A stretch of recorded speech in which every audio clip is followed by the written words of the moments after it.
और आइए विस्तार से खबरों का रुख करेंगे। नेपाल में हिंसा के बाद अभी भी हालात सामान्य नहीं हुए। कर्फ्यू को शुक्रवार सुबह 7 बजे तक के लिए बढ़ाया गया है और ऐसे में हिंसा में मरने वालों की संख्या बढ़कर अब 34 पर पहुंच चुकी है। इस बीच एक बड़ी खबर यह भी है, काठमांडू में सेना मुख्यालय के बाहर युवाओं में मारपीट हो गई है। जेनजी के कई गुट प्रधानमंत्री पद के लिए अपने अपने उम्मीदवारों के नाम आगे कर रहे हैं, अपनी अपनी पसंद को लेकर अब आपस में झगड़ रहे हैं। वहीं गुट अपने दावों को लेकर आपस में भिड़ रहे हैं। ये वीडियो आप देख रहे हैं काठमांडू में आर्मी हेडक्वार्टर के बाहर का वीडियो है। एक गुट के लोग दूसरे गुट के लोगों को पीट रहे हैं, युवा आपस में गुत्थम गुत्था हो रहे हैं। जेनजी आंदोलन के बाद नई अंतरिम सरकार के गठन का दावा करते हुए कई संगठन आर्मी हेडक्वार्टर के बाहर इकट्ठा हुए। युवाओं का एक गुट जिसने दावा किया सुशीला कार्की प्रधानमंत्री पद की योग्य ही नहीं है, दूसरे गुट ने कुलमन घिसिंग के नाम को आगे बढ़ा दिया और अब तक किसी भी नाम पर सहमति नहीं बन पाई है। लेकिन जो युवा नेपाल में क्रांति करने निकले थे वो अब आपस में लड़ रहे हैं। ये तस्वीरें देखिए आप, सोशल मीडिया पर कुछ यूजर्स कमेंट कर रहे हैं, जेन जी रील बना सकते हैं, पीएम नहीं बना सकते।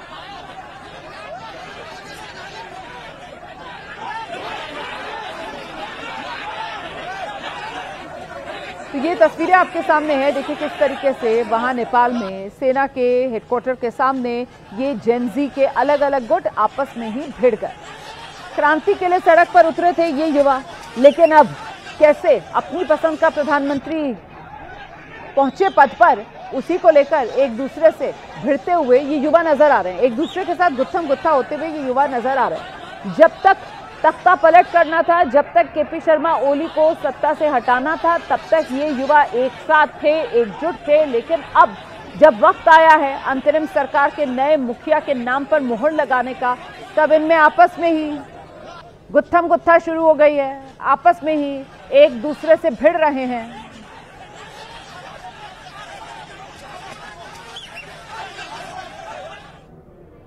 नेपाल में जेनजी का आंदोलन शांत नहीं हो रहा है और इस बीच पूर्व प्रधानमंत्री केपी शर्मा ओली के समर्थक आज सड़क पर वो उतर आए। प्रदर्शनकारी सत्ता में सेना के हस्तक्षेप को बंद करने की मांग कर रहे हैं, नारे लगा रहे हैं, विदेशी ताकतों से होशियार, हमारा संविधान हमारी शान, इस तरीके के नारे यहां नेपाल में गूंज रहे हैं। तो केपी शर्मा ओली की पार्टी के लोग सड़कों पर उतरकर संविधान बचाओ, देश बचाओ, हमारा संविधान हमारी शान, इस तरीके के नारे लगा रहे हैं।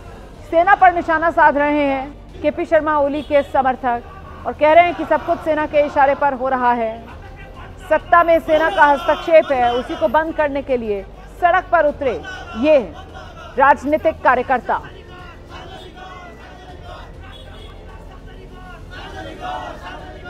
वही काठमांडू में आंदोलनकारी युवा कह रहे हैं उन्होंने देश बनाने के लिए आंदोलन किया, लेकिन अब नेता बनाने के नाम पर राजनीति हो रही है। सबैजना पोलिटिक्स खेल्छ। के हो यो पोलिटिक्स भने यार? पोलिटिक्स भने देश बनाउने होइन र भने यार, के आफ्नो स्वार्थ गर्न पोलिटिक्स खेल्ने हो र? यस्तो पनि पोलिटिक्स हुन्छ? ठुक्छु यार म यस्तो पोलिटिक्स। तो सुना आपने किस तरीके की शिकायतें युवाओं के मन में हैं और युवा कहीं ना कहीं, अब कुछ युवा तो निराश हो रहे हैं और कुछ युवा सड़क पर उतरकर एक दूसरे के साथ भिड़ रहे हैं। वहीं राजनीतिक कार्यकर्ता भी सड़क पर उतर रहे हैं और वो सेना का हस्तक्षेप बंद हो सरकार में और साथ ही संविधान बचाओ, देश बचाओ, इस तरीके के नारे लगा रहे हैं। दिखाते हैं आपको एबीपी न्यूज संवाददाता वीरेंद्र केएम की एक रिपोर्ट। नेपाल की पूरी कमांड संभाल रहे ये है नेपाल के आर्मी हेडक्वार्टर। ये आर्मी हेडक्वार्टर से जंगी अड्डा भी कहा जाता है और नेपाल का सारा शक्ति अभी इसी में निहित हो गया है। हालांकि इसी के अंतर्गत में सारे लीडर को भी रखा गया है, जो कल तक प्रधानमंत्री थे, जो कल तक मंत्री थे, जो कल तक नेता थे, सारे को यहीं पर सुरक्षित रखा गया है। ये जंगी अड्डा है और देश का अभी सारा सुरक्षा का व्यवस्था भी जंगी अड्डा ही देख रही है। लेकिन अब ये पेचीला बन गया है कि आने वाला दिन में अब प्रधानमंत्री कौन बनेंगे, देश को नेतृत्व कौन करेंगे, लोकतंत्र का जो बहाली है, लोकतंत्र जो बहाली है उसको कायम रखा जाएगा कि नहीं रखा जाएगा, कई तरह का जो है इसमें प्रश्न उठ रहे हैं। लेकिन ये सहज है कि नेपाली सेना जो है समन्वय करने की काम कर रही है, खास करके नई सरकार बनाने के लिए राष्ट्रपति जो सर्वे सर्वा सेना के हेड होते हैं, राष्ट्रपति से भी समन्वय करने का काम कर रहे हैं। ये जंगी अड्डा वही जंगी अड्डा है जिस जंगी अड्डा के अंतर्गत अभी पूरा देश कमांड में है। अब यहाँ आगे जो देख रहे हैं लोग का भीड़, ये जेनजी पुस्ता के कुछ प्रतिनिधि है, अंदर में कुछ जेनजी पुस्ता से बातचीत चल रही है। उस बातचीत के ये लोग इंतजार में बैठे हैं कि क्या अंदर होने वाली है। ये स्थिति अभी यहाँ का बना हुआ है। कैमरा पर्सन अनंत कुमार के साथ Virendra KM, ABP news, Kathmandu. देखिए, नेपाल के अलग अलग हिस्सों में प्रदर्शन देखने को मिल रहे हैं। बानेश्वर में नेपाली कांग्रेस की नेपाल विद्यार्थी संघ ने प्रदर्शन किया है। हाथों में बाकायदा तख्तियां लेकर विरोध जता रहे हैं। इन तख्तियों पर विदेशी हस्तक्षेप बंद करो, इस तरीके के नारे लिखे हुए हैं। संविधान की रक्षा करो, इस तरीके की मांग की जा रही है। राष्ट्रपति को सार्वजनिक करो, ये मांग भी लोग नारों के जरिए कर रहे हैं, क्योंकि राष्ट्रपति कहां है, इसको लेकर लोगों के मन में कई सवाल हैं। बहुत से लोगों को ऐसा लग रहा है जैसे सेना ने राष्ट्रपति को बंधक बना लिया है। तो कुल मिलाकर फिलहाल नेपाल की जो सियासत है, उस सियासी फिजा में कंफ्यूजन बहुत ज्यादा है, और वो कंफ्यूजन इन नारों के जरिए भी देखने को सामने आ रहा है कि कैसे लोग चिंतित हैं अपने देश हित को लेकर, लोग चिंतित हैं अपनी संविधान की रक्षा को लेकर, और लोग चिंतित हैं राष्ट्रपति की सुरक्षा को लेकर। राष्ट्रपति को सार्वजनिक करो, ये मांग भी लोगों की तरफ से की जा रही है। ऐसे नारे भी लोग सड़कों पर लगा रहे हैं, हाथ में पोस्टर लेकर उतरे हुए। तो ये जो जेन ज़ी क्रांति हुई है, नेपाल की शक्लो सूरत इसने बदल दी है। हर जगह विद्रोह की आग से तबाही के निशान नजर आ रहे हैं, और उन्हीं में से एक नेपाल का सुप्रीम कोर्ट है। 9 सितंबर को आंदोलनकारियों ने नेपाल के सुप्रीम कोर्ट को निशाना बनाया, तोड़फोड़ की, आगजनी की, और उससे इतना ज्यादा नुकसान हुआ है, वो देखकर समझा जा सकता है कि इस नुकसान की भरपाई होना आसान नहीं है। इमारत और दस्तावेजों को दुरुस्त करने में अभी लंबा वक्त लगेगा। दिखाते हैं आपको काठमांडू में सुप्रीम कोर्ट में तबाही की तस्वीरें और ताजा हालात। ABP न्यूज संवाददाता जगविंदर पटियाल की ये एक्सक्लूसिव ग्राउंड रिपोर्ट। सर्वोच्च न्यायालय यानी इंसाफ का वो मंदिर जिस पर हर कोई उम्मीद लगाकर आता है, लेकिन यहाँ सर्वोच्च बचा है, और न्यायालय यानी इंसाफ का जो प्रतीक होता है वो मिट चुका है। काठमांडू में सर्वोच्च न्यायालय के बाहर इस तरह की घटना से ये साबित होता है कि आने वाले केसेस पर कितना खतरनाक असर पड़ने वाला है, क्योंकि जिस तरह से सुप्रीम कोर्ट को जलाया गया है, मुझे नहीं लगता कि इसमें संवेदनशील और बहुत गोपनीय और महत्वपूर्ण मुकदमों के डॉक्यूमेंट नष्ट ना हुए हों, और इन तमाम फाइलों को दोबारा से ट्रैक पर लाना ये एक सबसे बड़ी चुनौती होगी। 9 सितंबर को गुस्साई भीड़ ने जहां PMO, संसद और तमाम सरकारी इंस्टीट्यूशंस और मंत्रालयों के दफ्तरों को आग की भेंट किया, वहीं सर्वोच्च न्यायालय में भी उनका विश्वास शायद नहीं बचा था। इसीलिए भीड़ ने सुप्रीम कोर्ट की इस बिल्डिंग को भी आग की भेंट कर दिया। इसमें बहुत से मंत्रियों, बहुत से बड़े बड़े लोगों और महत्वपूर्ण हस्तियों से जुड़ा हुआ रिकॉर्ड, उनके केसेस का रिकॉर्ड भी होगा। लेकिन सबसे बड़ा चैलेंज ये है कि सुप्रीम कोर्ट में भले ही भीड़ का विश्वास नहीं बचा था, भले ही गलती किसी की हुई थी, लेकिन नुकसान तो नेपाल की उसी जनता का हुआ है जो इसी सुप्रीम कोर्ट में अपने लिए इंसाफ की गुहार लगाने के लिए मुद्दतों से, या ये कहें कि बरसों से इंतजार कर रहे होंगे। कैमरामैन मान के साथ जगविंदर पटियाल, ABP न्यूज, काठमांडू, नेपाल। नेपाल में विद्रोह से हुए नुकसान को लेकर एक और बड़ी खबर है। अटॉर्नी जनरल ऑफिस से हार्ड डिस्क गायब हो गई है। 100 से ज्यादा कंप्यूटर्स की हार्ड डिस्क गायब होने की खबर सामने आ रही है। ABP न्यूज को नेपाल के डिप्टी अटॉर्नी जनरल ने खास बातचीत में बताया, और ये शक जताया कि साजिशन आग लगाई गई है, इसकी आशंका भी जताई गई है।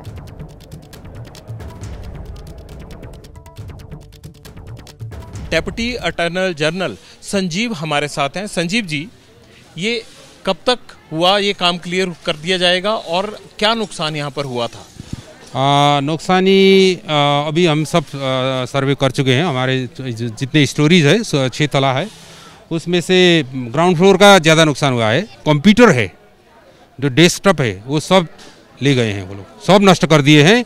उनमें से ऐसा है कि लगता है कि कोई प्री प्लान है। जो CPU में ड्राइव होता है, हार्ड ड्राइव, वो चाहिए, वो नहीं है, वो सब लेकर गए हैं। हार्ड डिस्क निकालकर CPU जला दिया गया। हाँ, CPU ज़्यादातर CPU यहाँ ले आके जला दिया। अंदाजन कितनी हार्ड डिस्क गायब की गई हैं? लगभग 100 से ज़्यादा है, 100 से ज़्यादा है। सभी की हार्ड डिस्क निकाली गई है? सभी की हार्ड डिस्क निकाली गई। मैं तो संजीव जी कोई दो राय नहीं है कि सरकार की तरफ से जो भी सुप्रीम कोर्ट में केसेस चल रहे थे उनका रिकॉर्ड इस तरह नष्ट होने से आपके दफ्तर की जो आगे कामकाज है वो प्रभावित होगा। तो जरूर प्रभावित होगा, लेकिन हम अभी पिक्चर सब क्लियर नहीं है। हमारा जो मैनुअली रिकॉर्ड है वो शायद यही है, और हमारा जो डाटा सेंटर में जो सिस्टम है IT सिस्टम के, उसके हिसाब से हम वो रिड्राइव कर सकते हैं। बहुत बहुत शुक्रिया। डिप्टी अटॉर्नी जनरल संजीव बता रहे थे कि 100 से ज़्यादा हार्ड डिस्क गायब की गई हैं, CPU को जलाया गया है और अटॉर्नी जनरल का सारा रिकॉर्ड उन हार्ड डिस्क में था, लेकिन उसकी कापियां यानी उसका बैकअप जो है सर्वर पर और सुप्रीम कोर्ट में भी मिल सकता है। लेकिन ऐसा ये अंदेशा जता रहे हैं कि हो सकता है कि ये सब साजिशन किया गया हो। कैमरामैन मान के साथ जगविंदर पटियाल, ABP न्यूज़, काठमांडू। दरअसल नेपाल के अटॉर्नी जनरल का ऑफिस सुप्रीम कोर्ट के बिल्कुल नजदीक है और जब भीड़ ने सुप्रीम कोर्ट पर हमला किया तो उसके साथ ही रेलिंग को पार करके अटॉर्नी जनरल के दफ्तर पर भी धावा बोल दिया। जमकर वहां पर भी तबाही हुई है, भारी नुकसान हुआ है। दिखाते हैं आपको ABP न्यूज़ संवाददाता जगविंदर पटियाल की एक और रिपोर्ट। मैं इस वक्त मौजूद हूं सुप्रीम कोर्ट के अटॉर्नी जनरल के ऑफिस में, जिसे हिंसक भीड़ ने अपना शिकार बनाया था। गाड़ियों को जला दिया गया था, सारे अटॉर्नी जनरल ऑफिस में आग लगाई गई थी, लेकिन अब उसे दोबारा से चालू करने की तैयारियां शुरू हो चुकी हैं। ये गवाही है कि एक बार फिर से नेपाल में सब चीज़ों को ट्रैक पर लाने का काम शुरू हो चुका है। सुप्रीम कोर्ट के बगल में ये अटॉर्नी जनरल का ऑफिस है, जहां पर तोड़फोड़ के बाद भारी नुकसान किया गया था। जितने वाहन खड़े थे उनको आग लगा दी गई थी और बिल्डिंग के अंदर घुसकर गुस्साई भीड़ ने सारे सामान को तोड़ के रख दिया था। अटॉर्नी जनरल का ऑफिस सुप्रीम कोर्ट में कितना महत्वपूर्ण होता है, सारे सरकारी केसेस की फाइलें वहां पर होती हैं और सरकार की तरफ से जितने भी केस लड़े जाते हैं उसमें क्या पक्ष रखना है क्या पक्ष नहीं रखना है, वो तमाम रिकॉर्ड इसी बिल्डिंग में था। लेकिन अब उसमें से कुछ बच पाया है या नहीं ये कहना मुश्किल होगा, लेकिन तमाम लोग इस कार्य को अंजाम देने के लिए यहाँ पहुँचे हुए हैं। जो ये देखिए इस तरफ ये मलबे का ढेर, ये सारा अंदर से जितना भी कंक्रीट निकाला जा रहा है उस कंक्रीट को टूटे हुए कांच और भारी मलबा बाहर इकट्ठा किया जा रहा है। ये जो सरकारी कार्यालय थे अंदर के, उसकी हालत देखिए क्या हुई है। यहाँ एक कॉन्फ्रेंस रूम बनाया हुआ था, ये कॉन्फ्रेंस रूम की सभी चेयर्स जलकर खाक हो गई हैं। ये एक हॉल था, ऑडिटोरियम था छोटा, ये देखिए सिर्फ लोहे के फ्रेम कुर्सियों के बचे हैं, बाकी कुछ भी नहीं बचा है। इसमें लगी आग ने सब कुछ तबाह करके रख दिया है। अटॉर्नी जनरल ऑफिस का वही हाल है जो लगभग सुप्रीम कोर्ट का हाल है। काठमांडू में हुई हिंसा में उत्तर प्रदेश के गाजियाबाद का भी एक परिवार फंसा हुआ है। गाजियाबाद के इंदिरापुरम के रहने वाले कारोबारी जो हैं उमेश सारस्वत परिवार के साथ नेपाल घूमने गए। 8 सितंबर को सभी लोग काठमांडू पहुंचे और हिंसा के बाद वहीं फंस गए। उमेश सारस्वत के साथ उनकी पत्नी और 2 अन्य लोग वहां के एक होटल में ठहरे हुए हैं। कल दिल्ली के लिए फ्लाइट को उड़ान भरनी थी, लेकिन फ्लाइट कैंसिल हो गई। गाजियाबाद में रह रहा कारोबारी का परिवार अब चिंतित है। देखो काठमांडू आए तो यहाँ का आगे पता लगा झगड़े शुरू हो गए, दंगे शुरू हो गए बहुत ज्यादा। नीचे बिल्कुल तांडव था पब्लिक का, सामने बिल्डिंग जलाई जा रही थी। हम लोग डरे सहमे होटल में छुपके रहे, यहाँ पे बहुत ज्यादा डरे हुए हैं। हमारी कोई सुविधा नहीं हुई यहाँ पे, होटल वालों ने बहुत हेल्प की है। वो 5 सितंबर को गए थे और तब चीजें सारी सिचुएशंस नॉर्मल थी। बाकी चीजें 8 सितंबर को चीजें थोड़ी सीरियस हो गई थी जब प्रोटेस्टर्स ने पार्लियामेंट पर जाके प्रोटेस्ट स्टार्ट कर दिया। होटल से निकलना मुश्किल हो गया था, कहीं जाना, सब चीजें बंद हो गई थी, ट्रांसपोर्टेशन कोई नहीं, एयरपोर्ट भी ब्लॉक हो गया था। तो उसके चलते वो पिछले 2 दिनों से होटल में ही रुके हुए। इधर नेपाल में हिंसा के बाद भारत में सीमावर्ती जिलों में सुरक्षा बढ़ाई गई है। बिहार के रक्सौल में नेपाल से आ रहे लोगों की सख्त चेकिंग की जा रही है। हालांकि गाड़ियों की एंट्री पर पाबंदी है। ABP न्यूज संवाददाता निधि श्री की एक रिपोर्ट देखिए आप। कैसे सुरक्षा का ध्यान रखा जा रहा है, सावधानी किस तरह बरती जा रही है, ये तस्वीर मैं आपको दिखा रही हूँ। और इंडिया नेपाल बॉर्डर पर ये स्कैनिंग मशीन रखा गया है ताकि जो भी व्यक्ति भारत आ रहे हैं नेपाल से बैग्स लेकर के या कोई भी सामान लेकर के, उसको इस स्कैनिंग मशीन पे रखा जा रहा है और दूसरे साइड से इसको मतलब लेकर जा सकते हैं। इसमें ख़ास तौर पर उन चीज़ों का ध्यान रखा जा रहा है कि क्या कहीं कोई एक्सप्लोसिव सामान तो नहीं है, कोई आर्म्स तो नहीं है बैग में। नेपाल से जो लोग आ रहे हैं, एक्सप्लोसिव कोई भी सामान नहीं, और ऐसे में पाबंदी इन चीज़ों की है। अब जैसे आप इनको देख सकते हैं, एक एक बैग जो ये लेकर नेपाल में पिछले कुछ दिनों से जो भी लोग रुके हुए थे उनको कागज़ के साथ उनके बैग्स की चेकिंग की जा रही है। ये एक्सक्लूसिव तस्वीर मैं आपको दिखा रही हूँ इंडिया नेपाल बॉर्डर से। और इस तरीके से जब बैग चेक हो जा रहा है उसके बाद ही उनको यहाँ से जाने की इजाज़त मिल रही है। ये तस्वीर है। इसके अलावा किस तरीके से लोग जिनको अब नेपाल जाना है, चूँकि वहाँ से तो लोग आ पा रहे हैं, भारत में रहने वाले लोग या जो नेपाली भारत में फंस गए थे उनकी किस तरीके की स्थिति है ये भी आप देख सकते हैं। जो लोग वहीं उत्तर प्रदेश के बागपत में एक युवक की बेरहमी से पिटाई का वीडियो जो वायरल है। वीडियो में युवक को कुछ लोग लात घूंसों से बेल्ट से पीटते हुए दिखाई दे रहे हैं। पिट रहा युवक हाथ जोड़कर छोड़ने की फरियाद कर रहा है, लेकिन आरोपी उसे लगातार पीट रहे हैं। वीडियो वायरल होने के बाद पुलिस तफ्तीश में जुटी है। ये वीडियो बागपत कोतवाली क्षेत्र के सरूरपुर गांव के जंगलों का बताया जा रहा है। पुलिस जांच कर रही है इस पूरे मामले की तह तक पहुंचने के लिए।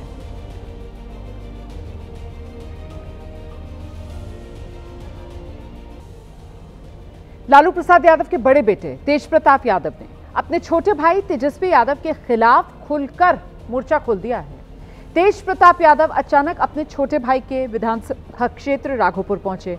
नाव पर बैठकर बाढ़ प्रभावित क्षेत्रों का दौरा किया, वहां राहत सामग्री बांटी और इस दौरान तेजस्वी यादव पर जमकर निशाना साधा।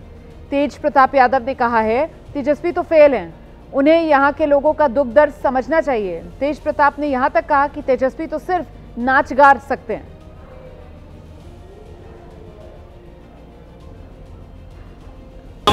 सरकार मदद नहीं कर रहा, लेकिन हम आके दे रहे हैं। ठीक है, सरकार आपका विधायक ही फेल नाच रहा गा रहा है। बिहार में आप जानते हैं विधानसभा चुनाव को लेकर गहमागहमी बढ़ रही है। टिकट के दावेदार नेताओं के पास पहुंचने लगे हैं। पटना में आरजेडी अध्यक्ष लालू प्रसाद यादव के आवास पर कई नेता टिकट मांगने पहुंचे हैं। सोशल मीडिया पर एक वीडियो वायरल हो रहा है। इसमें नवादा से आए नेता लालू यादव से मुलाकात कर रहे हैं। सब लोग अपनी अपनी उम्मीदवारी, अपने पसंदीदा उम्मीदवार को टिकट देने की बातें करते सुनाई पड़ रहे हैं। ये जो वीडियो है टिकट मांगने वाला, ये अब वायरल है। विधानसभा से टिकट मिलना चाहिए। नवादा जिला से आरजेडी के भक्त विधानसभा से टिकट मिलना चाहिए। नवादा जिला से आरजेडी के भक्त विधानसभा से टिकट मिलना चाहिए। नवादा जिला से आरजेडी के भक्त विधानसभा से मिलना चाहिए। उधर पटना में जमीन को लेकर हुए विवाद में एक कारोबारी की गोली मारकर हत्या कर दी गई। इस वारदात का सीसीटीवी फुटेज अब सामने आ गया है। इसमें साफ दिख रहा है कारोबारी राजकुमार राय गली में भाग रहे हैं, उनका पीछा करते हुए बदमाश भाग रहे हैं।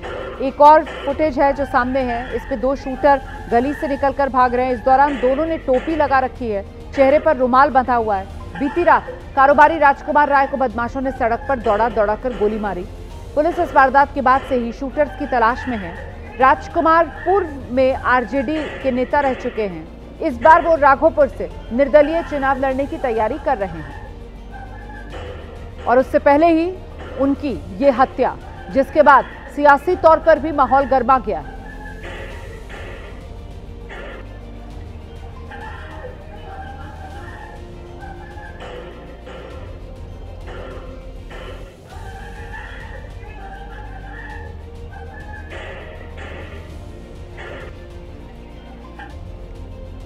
वहीं अपराध के मुद्दे पर बिहार सरकार पर तेजस्वी यादव ने निशाना साध दिया है। तेजस्वी यादव कह रहे हैं कि बिहार में अपराधी बेखौफ घूम रहे हैं। रोज बिहार में 200 राउंड गोलियां चल रही हैं। बिहार में देखिए कल ही जो है लगातार जो है अपराध जो है डेली गोली चल रहा है, डेली लोग मारे जा रहे हैं। आपराधिक जो है बेखौफ घूम रहे हैं। अपराधी जो हैं विजय और सम्राट हो गए हैं और लगातार अपराध बढ़ रहा है। कोई ऐसा दिन नहीं जहां बलात्कार, लूट, हत्या नहीं। डेली 200 राउंड गोलियां चल रही है। 100 से ज़्यादा हत्याएं जो है एक हफ्ते में हो गया है। कहीं कोई कार्रवाई सुनवाई नहीं। मध्य प्रदेश के पूर्व मुख्यमंत्री केंद्रीय कृषि मंत्री शिवराज सिंह चौहान बीती रात रानी कमलापति से मैहर के लिए ट्रेन से रवाना हुए। इस दौरान शिवराज सिंह चौहान अचानक यात्रियों से भरी एक कोच में जा पहुंचे। केंद्रीय मंत्री को अपने बीच देख यात्रियों में तो खुशी का ठिकाना ही नहीं रहा। यात्री जो हैं वो शिवराज सिंह चौहान के साथ सेल्फी लेने लगे, होड़ सी मच गई उनमें। ये अंदाज शिवराज सिंह चौहान का सोशल मीडिया पर अब जमकर वायरल हो रहा है।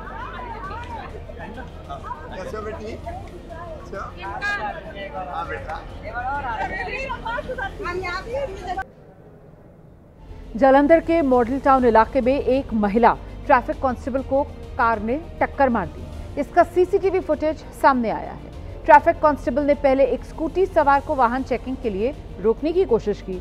स्कूटी सवार तेजी से निकल भागा। इसी दौरान पीछे से आ रही कार ने अचानक महिला ट्रैफिक कांस्टेबल को तेजी से टक्कर मार दी। टक्कर लगते ही कांस्टेबल नीचे गिरी। हादसे के बाद कार चालक ने खुद ही महिला ट्रैफिक कांस्टेबल को इलाज के लिए अस्पताल लेकर वो पहुंचे, लेकिन पुलिस ने कार्रवाई करते हुए कार जब्त कर ली है। इसके बाद कार चालक ने पुलिस पर पैसे मांगने का आरोप भी लगाया है।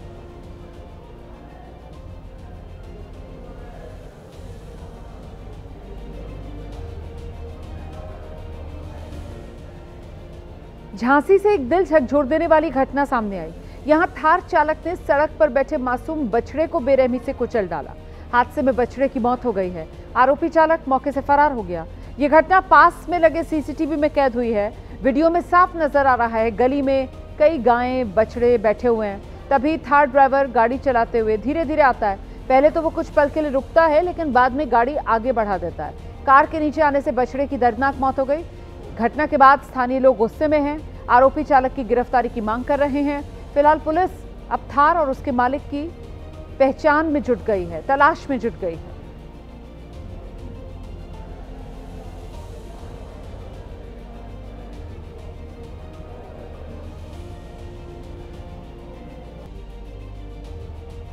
हैदराबाद के पुराने शहर के याकूतपुरा इलाके में एक बच्ची खुले मैनहोल में गिरी। इसका सीसीटीवी फुटेज सोशल मीडिया पर वायरल है। बच्ची अपनी मां के साथ स्कूल जा रही थी। रास्ते में मैनहोल खुला हुआ था। बच्ची उस वक्त पीछे की तरफ अपनी मां को देख रही थी और तभी मैनहोल के ढक्कन से उसका पैर टकराया और वो सीधे खुले मैनहोल में जा गिरी।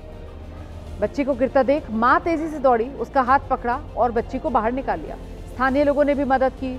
बाद में ग्रेटर हैदराबाद नगर निगम ने मैनहोल को ढक दिया है और कार्रवाई का आश्वासन भी दिया गया है।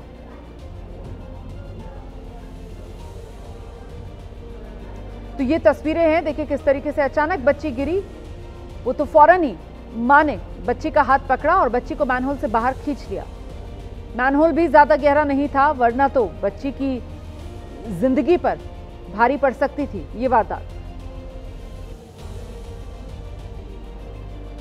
तस्वीरों में आप देख रहे हैं कैसे बच्ची मां के साथ जा रही थी। बच्ची आगे आगे, मां पीछे। बच्ची पीछे मुड़कर मां को देखती और अचानक से खुले मैनहोल में बच्ची जा गिरती।